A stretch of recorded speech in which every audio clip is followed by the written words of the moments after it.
For today's video ay tuturuan ko kayo kung paano gumawa ng napakasimple, napakadali at napakasarap na creamy mango jelly panna cotta. Yes! Hindi mo na ito kakailanganin pa ng all-purpose cream, evaporated milk, or even condensed milk para magawa natin ang recipe na to. Halika at samahan niyo kung gawin ang recipe na to.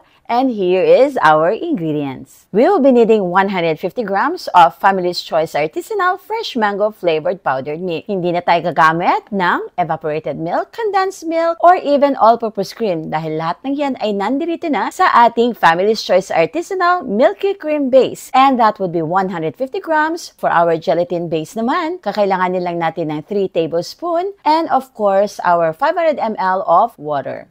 And for our gelatin, ibubloom muna natin siya sa 1/4 cup of water. Kasi pag binubloom natin ng gelatin, mas maganda yung kanya magiging texture. And also, mas smooth ang kalalabasan natin. So we'll just add 3 tablespoons of our gelatin of choice. The colder your water, the better. Kasi mas mabilis na mag-bloom yung ating gelatin sa cold water kaysa sa hot water. Then we'll just wait for a few minutes para pagka naging translucent na to, doon na natin siya ilalagay sa ating saucepan. Ating saucepan ay ilalagay na natin ang ating 500 ml of water. And tutunawin natin dito ang ating artisanal milky cream base. 150 grams po yan. So tunawin ko muna siya dito bago ko siya isalang sa apoy. Sigurado ko na walang lumpses na mabubuo habang ginagawa natin yung recipe. O diba, nakakatipid ka na tapos less gastos ka talaga sa mga ginagawa mo and mababawasan din yung costing mo at the same time pati na rin yung iyong pag-mise en place. Kapag kasigurado ka na wala ng mga lumpses, ay pwede mo na ito isalang sa iyong lutuan. Medium heat lang ang pagluluto natin dito. At kapag naramdaman na natin siya na medyo warm na o mainit-init yun, magsisimmer na yung ating mixture, tsaka naman natin ilagay ang ating artisanal mango powdered flavor.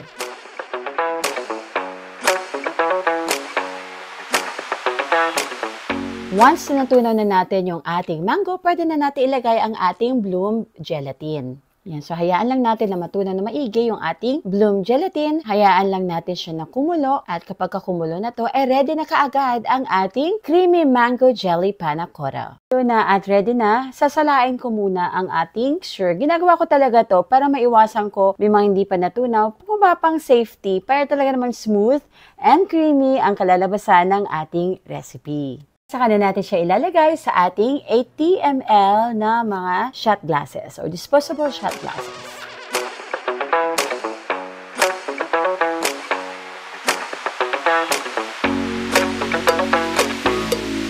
At pagkatapos, ilagay na natin siya sa ref for overnight or at least man lang 4 hours bago natin siya iserve sa ating mga guests or bago natin siya ibenta. Pero bago natin siya iserve, ay lalagyan muna natin ng decoration ang ating creamy mango jelly panna cotta. For finishing touches, a little bit of mint will go a long way.